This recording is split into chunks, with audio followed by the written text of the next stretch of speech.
ನೀವು ಡಯಟ್ ಹೆಸರಲ್ಲಿ ಈ ಒಂದು ವೇ ಪ್ರೋಟೀನ್ ತಗೊಳ್ತಿದ್ದೀರ ಅಂತಂದರೆ ಇವತ್ತಿಂದಲೇ ಸ್ಟಾಪ್ ಮಾಡಿ. ಈ ಥರ ತುಂಬ ವಿಡಿಯೋಗಳನ್ನ ನೀವು ನೋಡಿರ್ತೀರ. ಈ ವೇ ಪ್ರೋಟೀನ್ ಅಂದರೆ ಏನು, ಇದರಿಂದ ಏನೇನು ಬೆನಿಫಿಟ್ ಆಗುತ್ತೆ ಅಂತ ಈ ವಿಡಿಯೋದಲ್ಲಿ ನಾನು ಹೇಳ್ಕೊಡ್ತೀನಿ.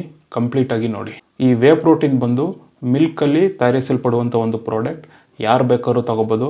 ನೀವೊಂದು ವೆಯ್ಟ್ ಲಾಸ್ ಮಾಡ್ತಿದ್ರೆ ಆದಷ್ಟು ನೀವು ನ್ಯಾಚುರಲ್ ಫುಡ್ ಸೋರ್ಸಸ್ ಏನಿದೆ ಅದರಲ್ಲಿ ಪ್ರೋಟೀನ್ ಇಂಟೇಕ್ನ ಕಂಪ್ಲೀಟ್ ಮಾಡಿ. ಒಂದು ವೇಳೆ ಈ ನ್ಯಾಚುರಲ್ ಫುಡ್ ಸೋರ್ಸಸ್ಸಲ್ಲಿ ನಿಮ್ಮ ಪ್ರೋಟೀನ್ ಇಂಟೇಕ್ನ ಕಂಪ್ಲೀಟ್ ಮಾಡೋಕ್ಕೆ ಆಯ್ತಿಲ್ಲ ಅಂತಂದರೆ ಆಮೇಲೆ ನೀವು ವೇ ಪ್ರೋಟೀನ್ ತಗೊಳ್ಳೋದನ್ನ ಚೂಸ್ ಮಾಡ್ಕೊಳ್ಳಿ. ಎಸ್ಪೆಷಲಿ ನೀವು ಒಂದು ವೆಜಿಟೇರಿಯನ್ ಆಗಿದ್ದರೆ ಪ್ರೋಟೀನ್ ರಿಕ್ವೈರ್ಮೆಂಟ್ ಬಂದು ನ್ಯಾಚುರಲ್ ಫುಡ್ ಸೋರ್ಸಸ್ಸಲ್ಲಿ ತಗೊಳ್ಳೋದು ತುಂಬ ಕಷ್ಟ.